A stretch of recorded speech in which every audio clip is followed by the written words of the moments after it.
enfants, avec ma femme, j'ai payé la dot, j'ai tout payé. Où est ce Dieu? Où est ce Dieu? Où est ce Dieu? Où est ce Dieu? Où est ce Dieu? Je me tiens ce soir au nom puissant de Jésus. J'ai brisé chaque alliance. J'ai brisé chaque alliance. J'ai brisé chaque alliance. Au nom puissant de Jésus. Alléluia. Au nom puissant de Jésus. J'ai brisé chaque alliance. Alléluia. Oui, je brise tout ce qui a été lié. Tout ce qui a été lié. Je te dis ce soir, même si la malédiction a été prononcée, ce n'est pas grave. Mais le Dieu, ton Dieu, ce soir, il va changer la malédiction. Il va changer la malédiction. Que cette malédiction devienne une bénédiction. Le Georgette, au Coco Tisaye.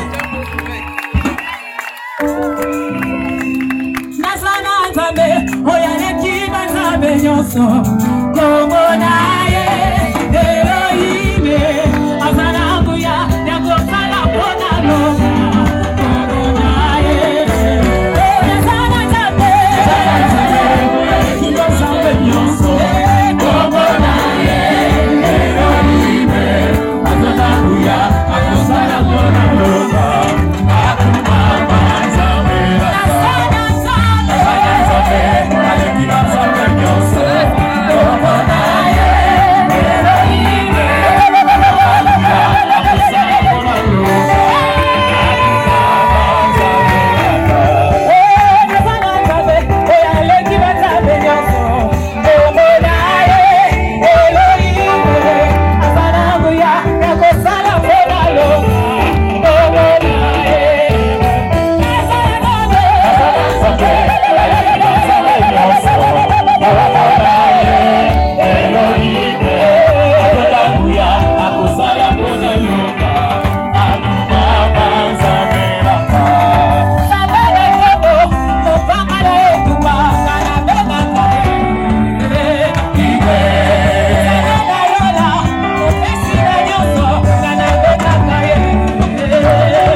Yesu Kristo akotalisa ya solo kaza Nzambe. Nzambe nanga alekiba Nzambe nyonso na makasi. Amen. Na pourquoi lelo c'est bien fait que on puisse trembler avec la menace de l'employé. C'est comme ça que j'ai demandé cette chanson. Alléluia. Amen. Il est plus fort que tous les autres dieux sur la terre. Le Dieu que j'adore, Azana makasi koleka banzambe nyoso. Est-ce que vous betele mulolo ya sondi? Alléluia. Nous bénissons le Seigneur Jésus. Nous allons d'abord lire la parole de Dieu. Dieu. Avant de continuer ce soir, la situation est sous contrôle. Amen. Amen. Alors que vous avez les Bibles ouvertes, ce soir nous lisons dans Esther. Je suis au chapitre 9. Je commence la lecture au verset 1er. Au 12e mois qui est le mois d'Adar, le 13e jour du mois, jour où devrait s'exécuter l'ordre et l'édit du roi.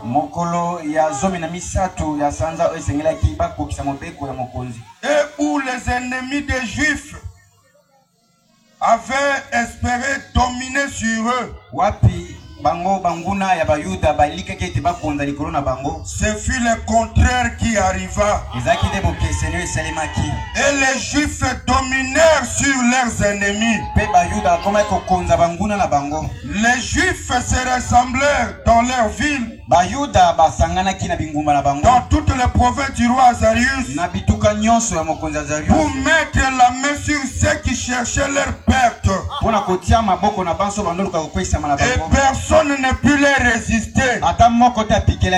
Car la crainte qu'on avait d'eux s'était emparée de tout le peuple. Amen. Amen. Nous terminons avec Hébreux 13 et 8. Jésus-Christ est le même hier, aujourd'hui, éternellement. Grand Jéhovah, éternel Dieu de la Bible. Combien nous apprécions ces moments merveilleux. Que tu nous aies réunis ce soir ainsi, Seigneur. Sûrement que tu as quelque chose de bon pour nous. Merci d'avance pour notre bénédiction. Merci d'avance pour notre délivrance. Et merci pour faire attendre ces orages jusqu'à quand nous terminerons. Alors que nous te faisons confiance au nom puissant de Jésus et pour la gloire de son Saint-Nom.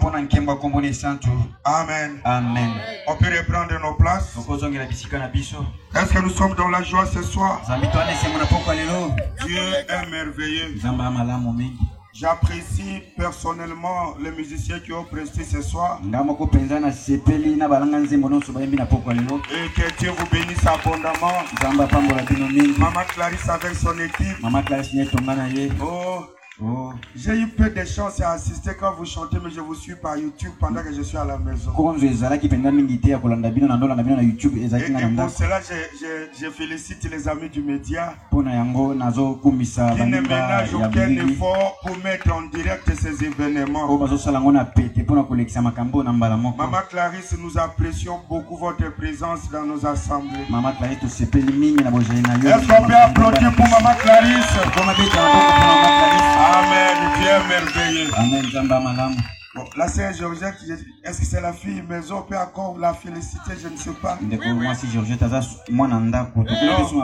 Comme je le disais à Ebiko, après un temps, ces chansons, la manière de chanter a commencé à me fasciner. C'est notre fille maison. Elle est là avec son équipe, c'est comme notre frère Mike Flo, le pasteur Mike Flo. C'est le fils maison mais qui habite à Kinshasa. Maintenant sa petite maison elle est abandonnée ici. Est-ce qu'on peut applaudir pour la sœur Georgette avec son équipe? Ah, frère Roland, lui là c'est spécial. Lui-même si vous avez dit je ne danse pas.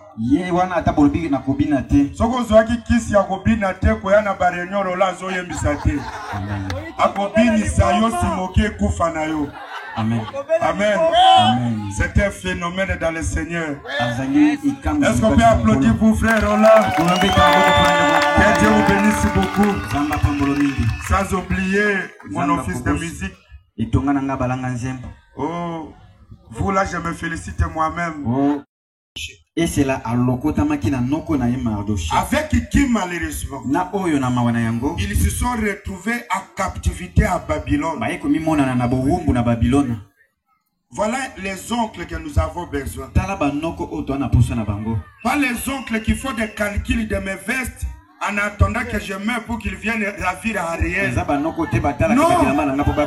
nous voulons des oncles qui peuvent prendre part de leurs enfants.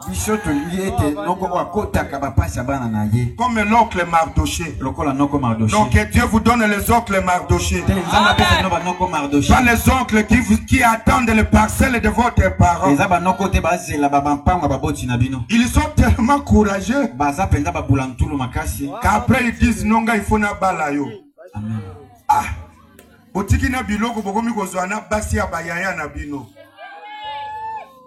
est-ce qu'il y a quelqu'un qui est avec moi ce soir?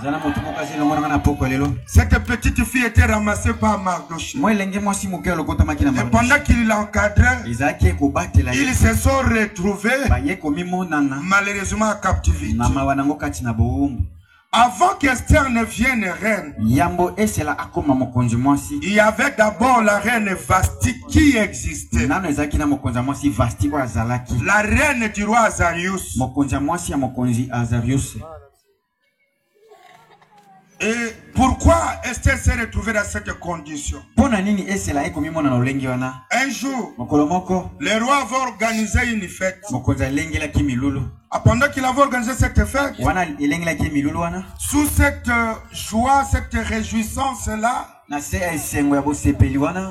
il devait dire un mot à sa chère épouse pour montrer à tous ceux qui l'avaient invité qu'il avait une femme soumise, une femme qui respecte son mari.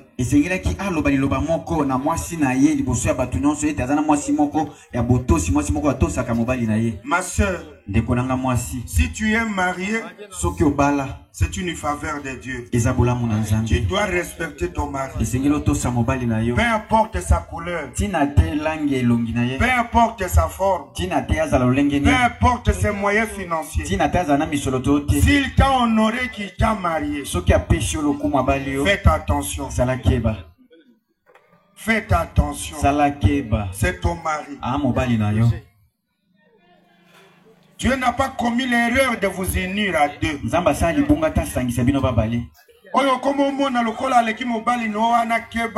Peut-être motomusumu tabongisa et pas comme alolinga zawana. Amen.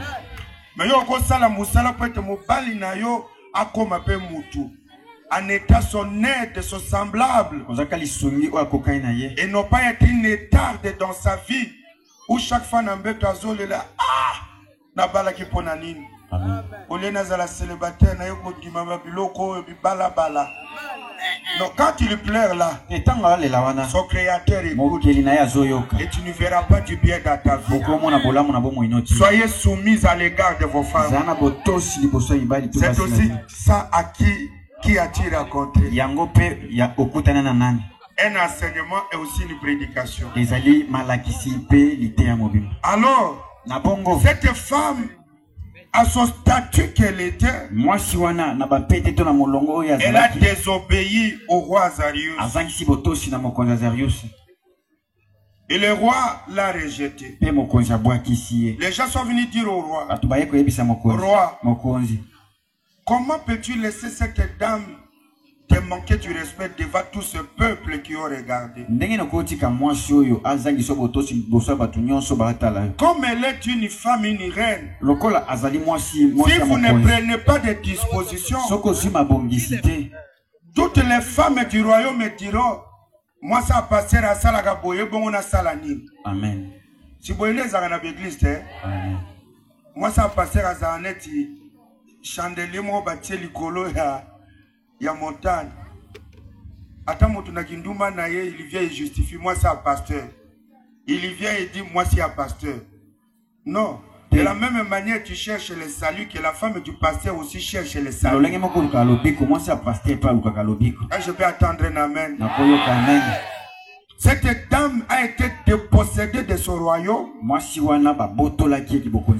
cause de sa désobéissance. Pas à l'égard de ses parents, mais à l'égard de son époux, le roi Azarius. Bien-aimé dans le Seigneur. Cette désobéissance n'était pas quelque chose du hasard. Parce que il y avait une dame bien qui a privé à captivité en prison, était dans le dessein de Dieu. Voilà pourquoi Dieu, pour ajuster tous les engrenages du moteur,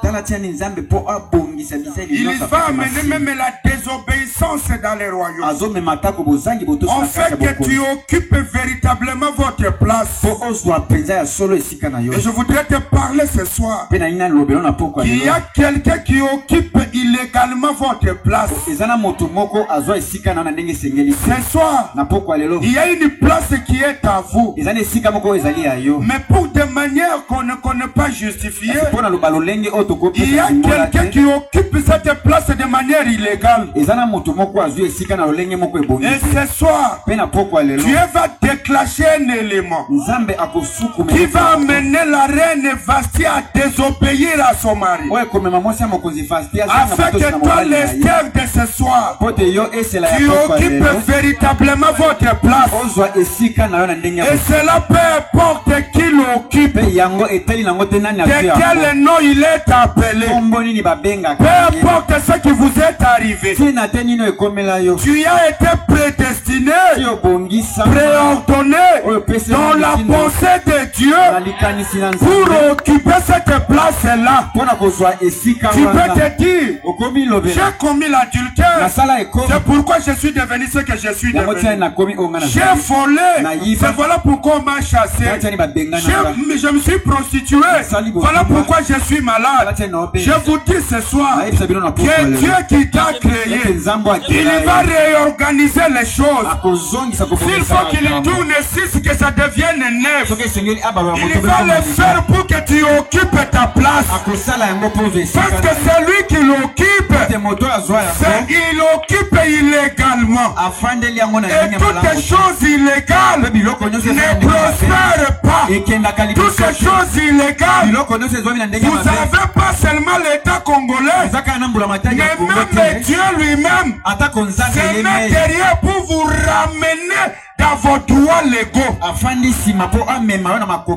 Il y a un principe en droit qui dit ceci: un droit n'est droit que lorsque vous le réclamez. Est-ce qu'il y a quelqu'un qui m'a écouté? Un droit n'est droit que quand vous le réclamez.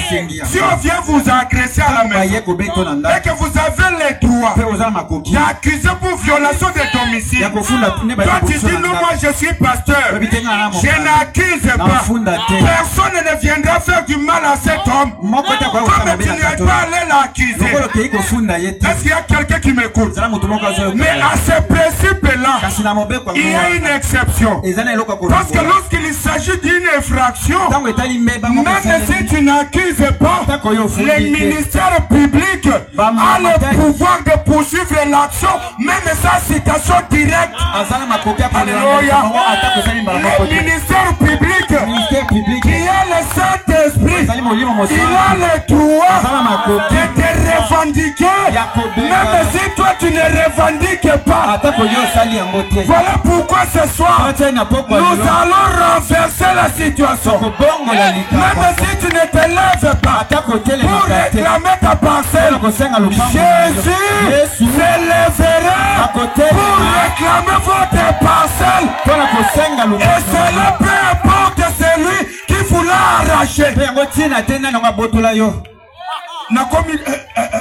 Naza déjà na âge ya monopause.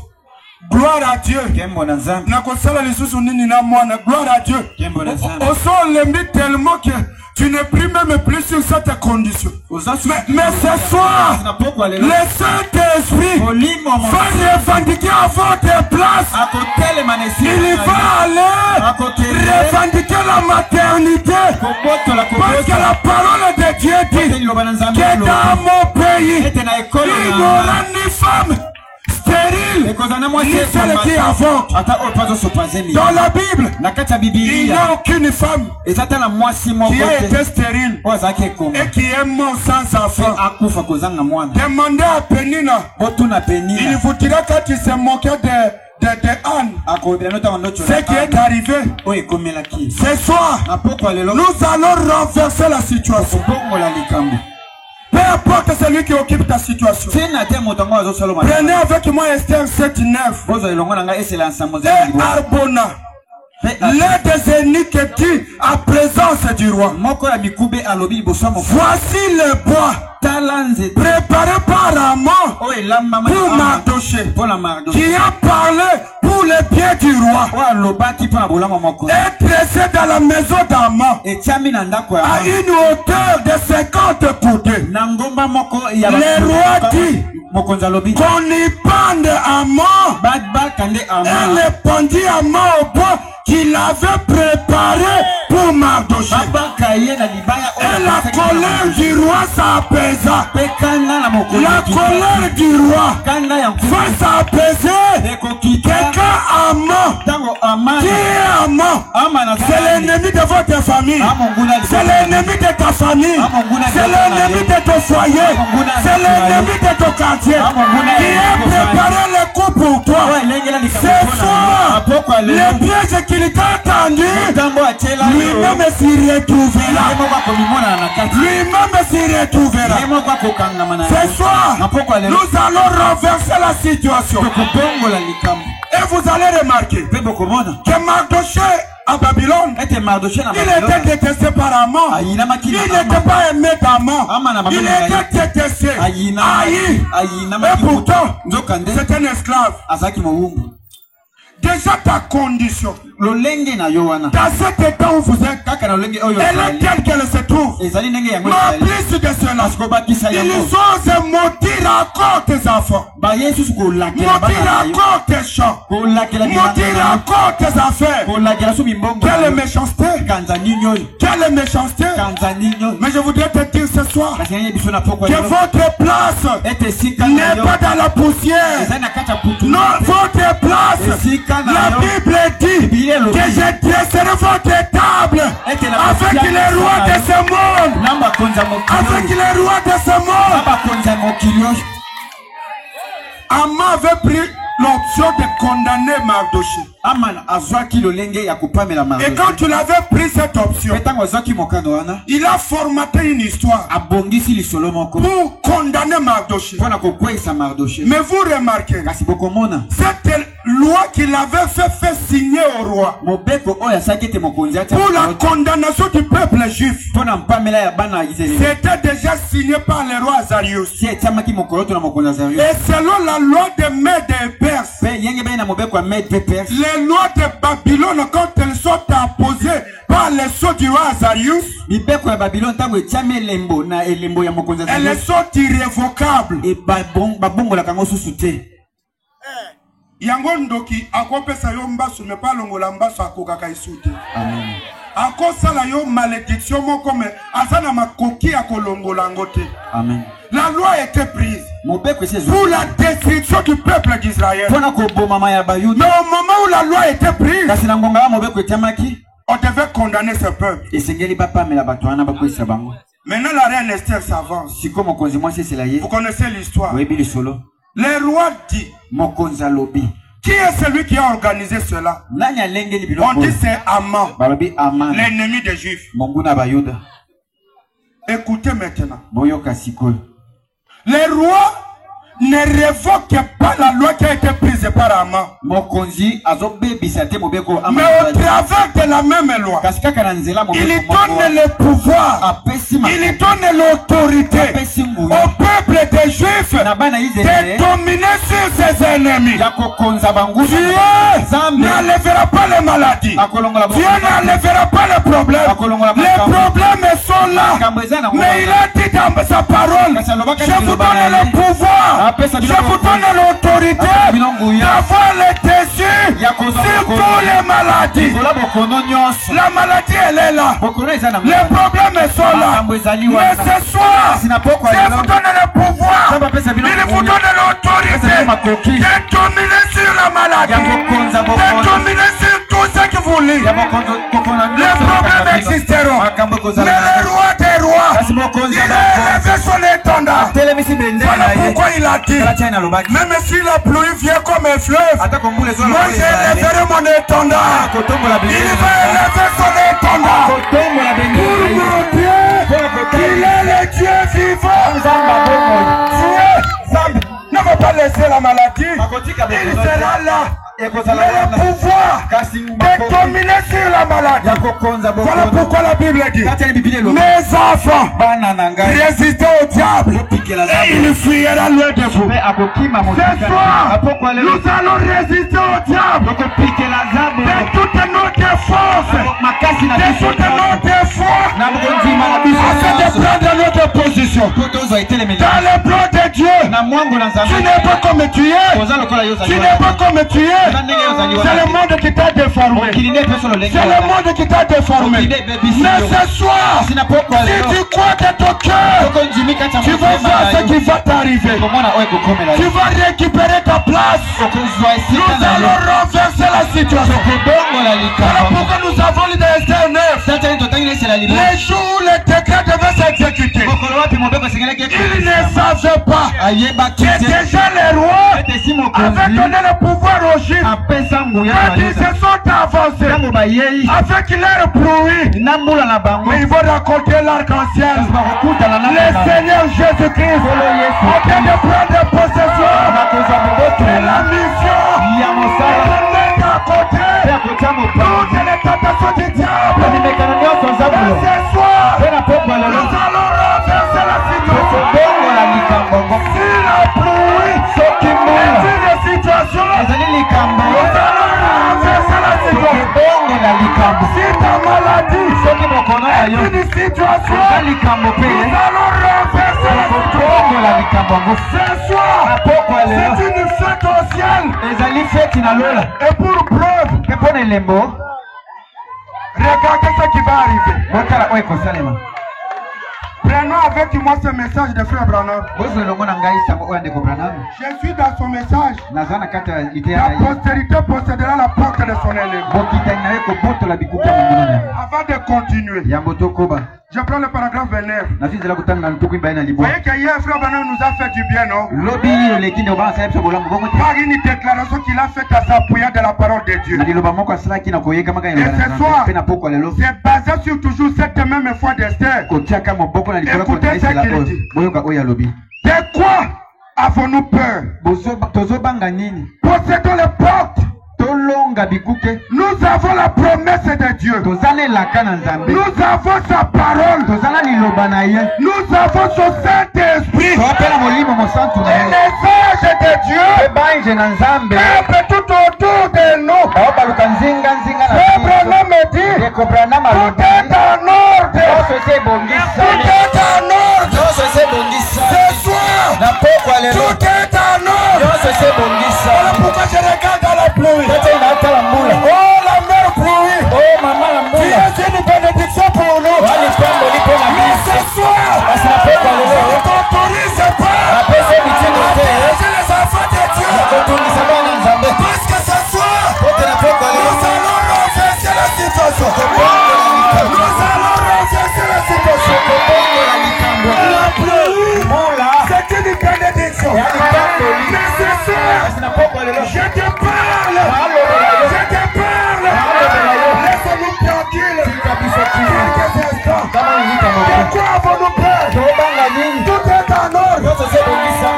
Écoutez, chaque miraille peut être renversé. C'est déjà renversé. Chaque miraille. Ce soir, nous sommes comme à Jéricho. Nous sommes comme à Jéricho. Ton problème est là. Ce sont les murs de Jéricho. Nous n'allons pas toucher les murs. Nous n'allons pas toucher les murs. Les musiciens chantaient. Saint Clarisse a chanté. Saint Josette a chanté. Saint Roland a chanté. Le fils de musique a chanté. Toi maintenant, tiens-toi tranquille. Et maintenant, La trompette sera sonnée. L'armée de Jéricho ne peut plus résister. Ça va tomber depuis la fondation. Tout est en ordre ce soir. Pour renverser la situation. Vous avez la maîtrise de l'adversaire. Vous l'avez maîtrisé par l'école. Vous avez mis déjà la position. Ce que je vous demande, c'est comme un maître devant la tombe de Lazare. Lazare est déjà ressuscité. Mais toi, pousse seulement la pierre. Roule seulement la pierre. Roule seulement la pierre. Il faut que Lazare saute. Il faut que Lazare saute. Écoutez, c'est déjà renversé. Les fils de Dieu est au-dedans de nous. Sa bannière flotte. Et rien ne peut faire obstacle. Ce soir, rien ne peut faire obstacle à un saint de Dieu qui accomplit une promesse. La promesse de Dieu. Rien ce soir ne fera obstacle. Oh, le peuple devant nous. C'est la saison. Renverse la situation. Renverse la situation. Tout est en ordre maintenant. La pluie a obéi. C'est une preuve que Dieu est dans le cœur. Quelle est ta situation? Quel est ton problème? Parle à Dieu. Écoutez, sa bannière flotte. La tombe ne peut pas arrêter cela. Même quand ils ont enterré Jésus, ils ont pris une grosse pierre. Ils ont roulé jusqu'à la grotte où était Jésus. Vous savez l'objectif? C'est d'empêcher Jésus à ressusciter. Leur objectif, c'est d'arrêter Jésus à ne pas ressusciter. Voilà pourquoi ils ont cherché une grosse pierre. Ils l'ont roulé. Ils l'ont roulé jusqu'à la tombe de Jésus. La tombe ne peut pas arrêter cela. La maladie a été conquise pour vous. La mort a été conquise pour vous. Voilà pourquoi ce soir, je m'oppose à l'esprit de mort. Je m'oppose à l'esprit de mort. Non, Dieu n'est pas ce prophète-là. Aux esprits de mort. La Bible dit tout ce qui est révélé est condamné. Si Dieu dit qu'il y a un esprit de mort, c'est pour que tu meurs encore. Non. Si tu révèles qu'il y a un esprit de mort, ce qu'il veut, que tu saches qu'il te protège. Nous sommes fatigués. À cette église de Bandundu qui fait peur aux enfants de Dieu. Attends-moi dans Nandaku. Si à tout moment, ce n'est pas possible. À un moment donné, il faut l'accéder à droit. Comment nous le prenons? Et ça le pango na bino. Au moins l'alimentation ana. Et ça ya bino. Au moins et ça ya bino. C'est ça Dieu que nous avons cru. L'esprit de mort. L'esprit de mort. L'esprit de mort. Esprit de mort on a besoin de ma belle abbas. Esprit de mort. Esprit de mort. Oh, il est même dans les mains. C'est satanique. Et ça est à Satan. Louvons-nous. Louvons-nous. Quelle est cette délivrance? Aujourd'hui, les démons ne sont que dans le corps des femmes. Les hommes ne souffrent plus. Ceux qui me parlent à Béli, oh non, tel homme à la mozana bakis. Mais moi, si je suis kisit. Mais moi, si, et ça la kisit, ceux qui Béli, délivrance. délivrance, fire, Banotina fire motanga azika pete. Azika pete. Tu dois changer de langage ce soir. Renverser la situation. Et vous dire ce soir que vous avez les droits de réclamer votre héritage. Jésus est mort à la croix pour votre héritage. Parce que le diable avait récupéré cela. Les droits de propriété. Il fallait un homme. Est-ce que yo zalaki tango Eva liaki mbuma? Yo zalaki? Bakondanaki yo po Eva peshaki motali boso. Yango tozwaki condamnation. Oyo Bible azoloba ke tozobotama na masumu. Tozoya na mokili kolobaka lokuta. Mais de la même manière, na nzela ya mutu moko na botama musumuki na koma mutu ya masumu yango nzambe oyo aza juste atika kinga bongo te azipe mwana na ye moko ya likinda atindi ye na mabele pour que na nzela na ye masumu nyonso batiaki nga yo ofele ye alata yango ye azwa yango lokola balatisaki nga yango alongoli nga alatisi moto mosusu nani okomaka mpo na nini netikala sous servitude. Pourquoi? Ce soir, même si tu es malade, je ne condamne pas la maladie. La maladie existera. Les problèmes existeront. Parce que la terre de péché, c'est ce qui a déclenché la maladie. Est-ce que vous savez que la maladie, c'est un signe du péché? C'est ça dans la Bible. La maladie existera.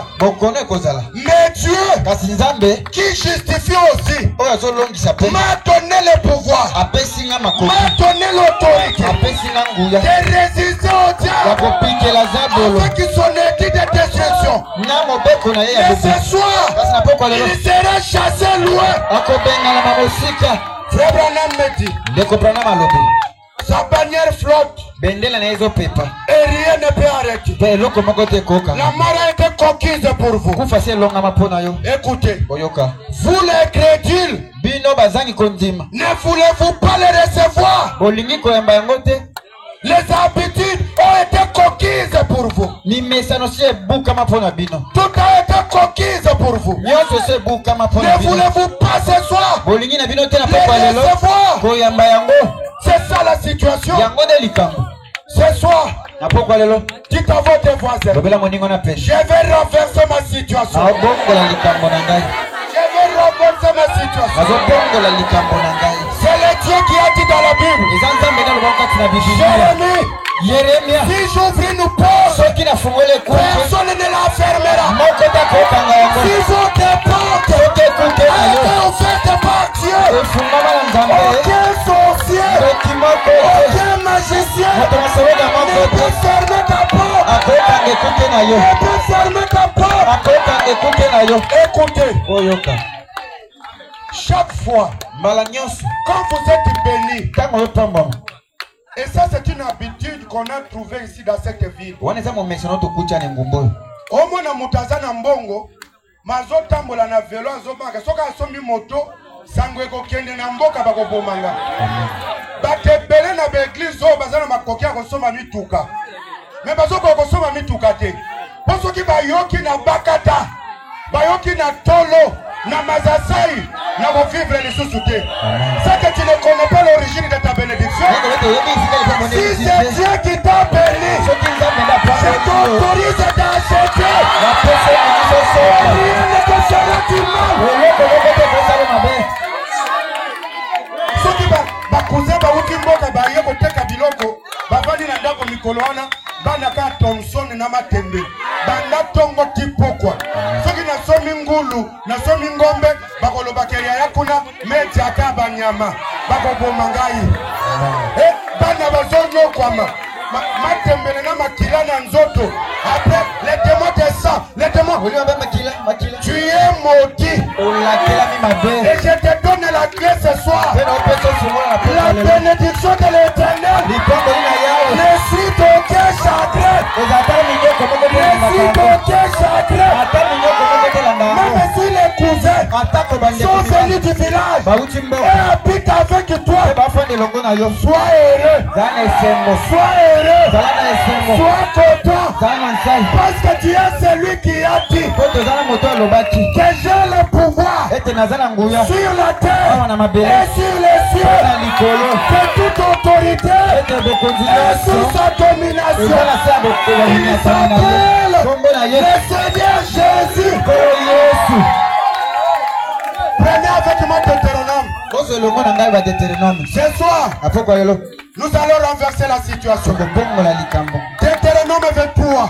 Je prends le verset 5. Mais l'Éternel, ton Dieu, n'a pas voulu écouter Balaam. Et l'Éternel, ton Dieu, a changé pour toi la malédiction, la bénédiction, parce que tu es l'aimé de l'Éternel, ton Dieu.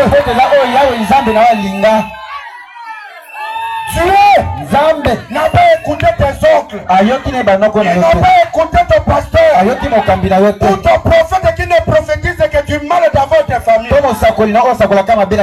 J'ai reçu un homme.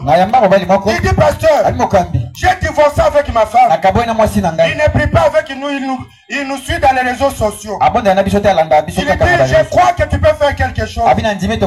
J'ai divorcé avec ma femme parce que ma femme fréquente une église où quand tout est fini, la seule intercession c'est qu'il reste avec les pasteurs, c'est ma femme. Et quand il vient à la maison, après cette intercession, si je veux la toucher, ne me touche pas, je suis fatigué. Tu es fatigué à quoi? Tu es fatigué à quoi? Et c'est là à répétition. Un jour, il doit tomber dans le message de ce pasteur. C'est là où il comprendra. Quelle intercession avec ma femme? C'est une intercession du jardin d'Éden. Entre le serpent et Ève. C'est ça la condition de l'église. Mais vous allez voir ces gens-là en train de garder les enfants de Dieu. Je vois qu'il y a ton oncle qui te suit. Je vois qu'il y a un esprit de mort sur tes enfants. Je vois que dans ta maison, il y a un serpent. Mais où est ce Dieu de Moïse? Qui peut avoir les serpents? Qui peut avaler les serpents de Pharaon? Quel est ce Dieu? Il devient tellement puissant.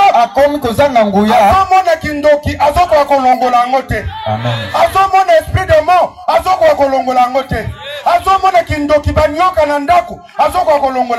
C'est pour vous garder dans la peur, dans les murs fortifiés.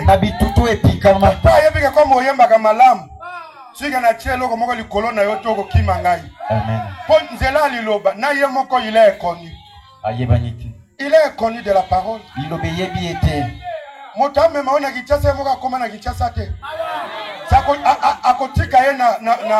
na Kwambutu alobite Kinshasa yango. C'est là que nous sommes pas président de la République. Amen. Na Kwambutu. Oya tika kokoma na Gikole. Amen. Fika zo ta côté ya Kasai, soka komi na bendela, oh to komi na Kinshasa. Tala bambwina ngo balobaki yango. Amen. Tala makadam. To kitaka la mingi te, to koma na palais du peuple. Et ça faute na yete. Problème n'est à comment na no Kinshasa te.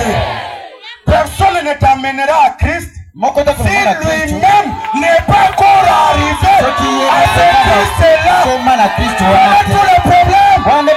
Fire. Lui-même a besoin de fire. Mais il vous a fait le fire que lui ne croit même pas. Voilà pourquoi nous avons organisé ces réunions. C'est pour vous sortir de ces cavernes. Pour vous sortir de ces cachots. Pour vous dire ce soir, n'ayez pas peur. Ce qui a été prédit sur toi, Dieu qui t'a aimé avant la fondation du monde, même si on a maudit, il va changer. La malédiction a bénédiction. Et tous ceux qui ont consommé les sauterelles, tous ceux qui ont mangé les asiles, tous ceux qui ont mangé les sauterelles, Dieu a donné une promesse. Au temps de la fin, je restaurerai.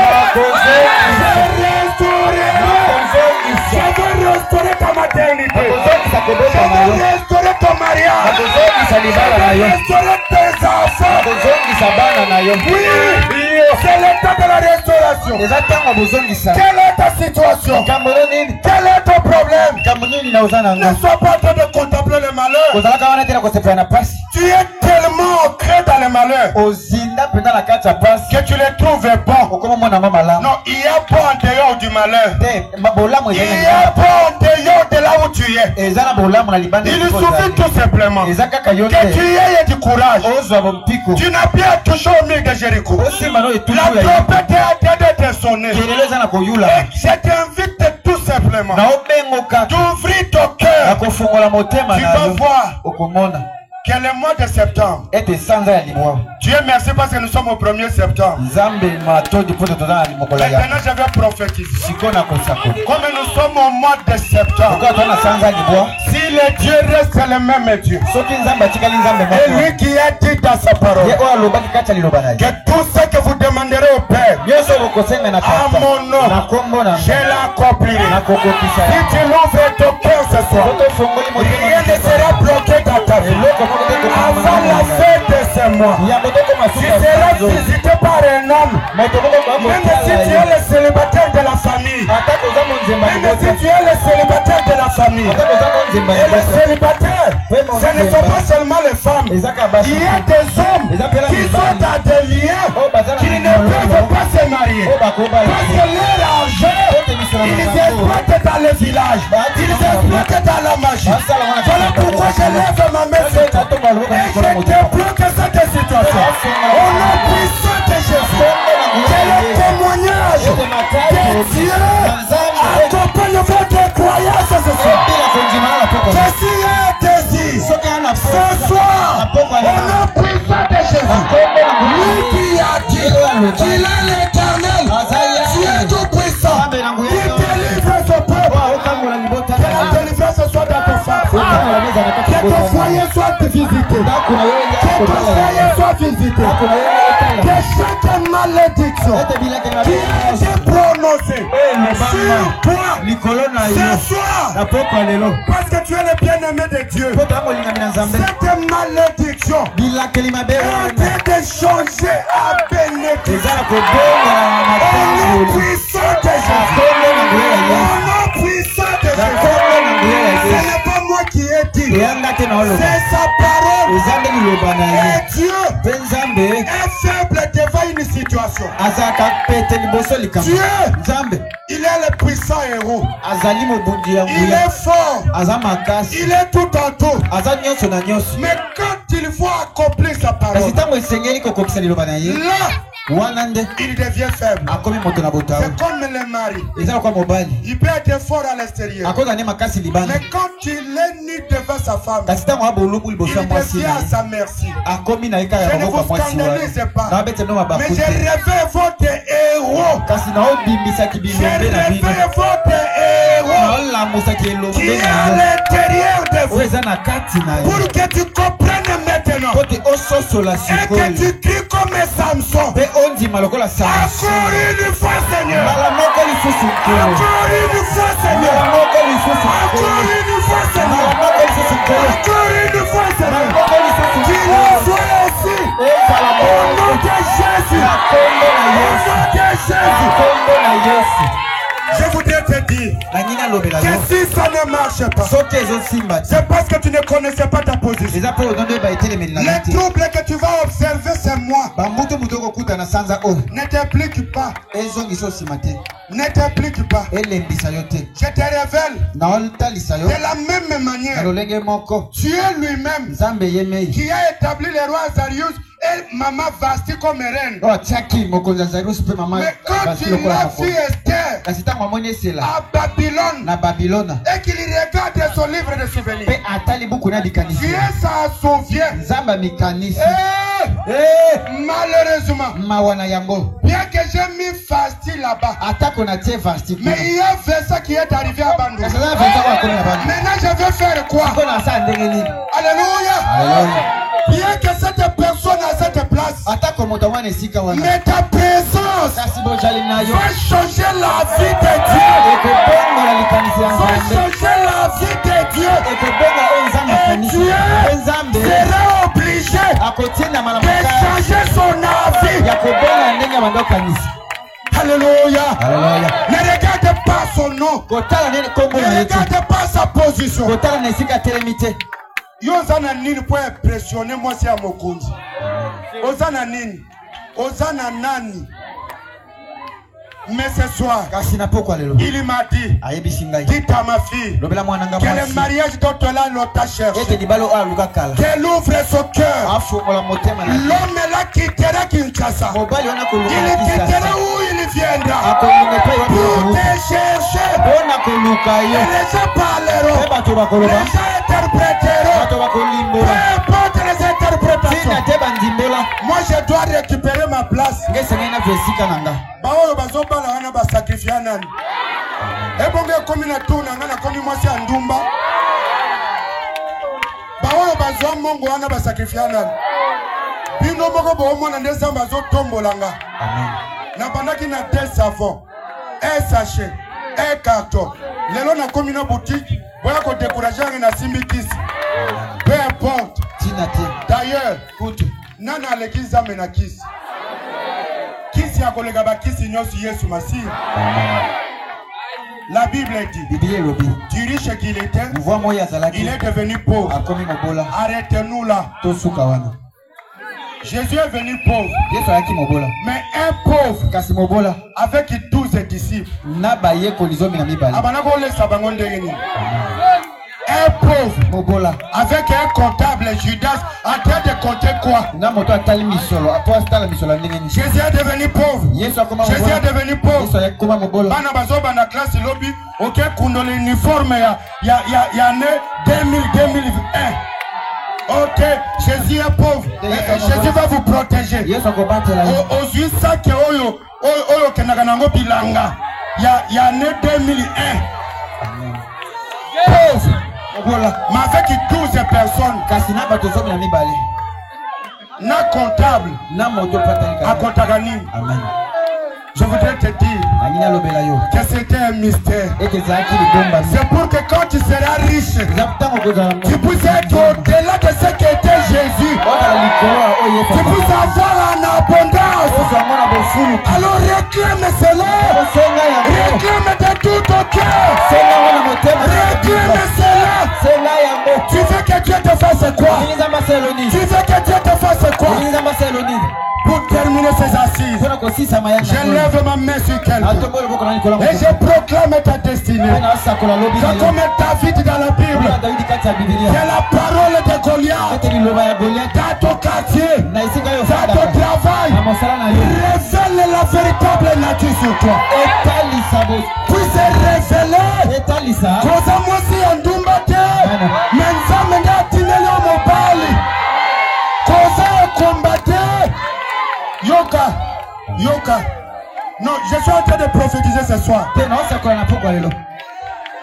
sais que c'est moi. Il peut s'avérer. Je parle parce que vous ne croyez pas. Mais si vous le croyez, comme Jésus a dit dans Marc 9, il dit si tu peux. Mais Jésus lui-même savait que la guérison il y en avait. Mais à cause de la foi de ses papas, il dit si tu peux. Donc tout est entre tes mains. Tu pourras voir ce que le monde où les gens te diront ils ont trouble de règles. Keba, cause à la pression comme la qui cité. Est-ce qu'il y a quelqu'un qui m'a écouté? Et cause à la trouble de règles. Mais cause de cette prophétie, comme les sacrificateurs Élie, prononcé sur Anne. Que cherches-tu, Anne? Anne pouvait dire, ta servante n'est pas ivre, mais il y a un poids dans mon cœur. Il y a un pénis dans la maison. Il y a un pénis qui mesure. Il y a un pénis qui mesure. Et les sacrificateurs Élie pouvaient dire, Anne, Élie n'avait pas prié. Il s'est seulement relevé. Il a dit, Anne, que ton désir soit accompli. Et si tu as besoin ce soir, que tu n'as pas la postérité, que tu n'as pas la maternité, ne commets pas l'erreur de prendre les antibiotiques et c'est moi. Moi je t'ai déjà conseillé. Parce que le Dieu qui transforme, le Dieu qui change. Léa pouvait dire à Jacob. Rachel pouvait dire à Jacob. Jacob, donne-moi les enfants. Jacob lui regarde. Il dit, Rachel, depuis que je donne les enfants, c'est Dieu qui donne les enfants. C'est Dieu qui donne les enfants. Ce n'est pas ton mari. Ce n'est pas ta femme. C'est Dieu qui donne les enfants. Et c'est même Dieu. C'est Dieu ici ce soir. Et regrette votre foi. La prière sur toi. Au nom puissant de Jésus. Que le Dieu de Rachel. Que le Dieu de Anne. Que le Dieu de Sarah.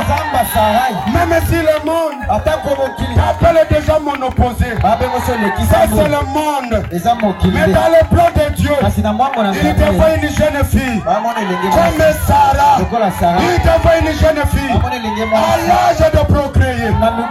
Je me tiens ce soir comme le serviteur de l'Éternel.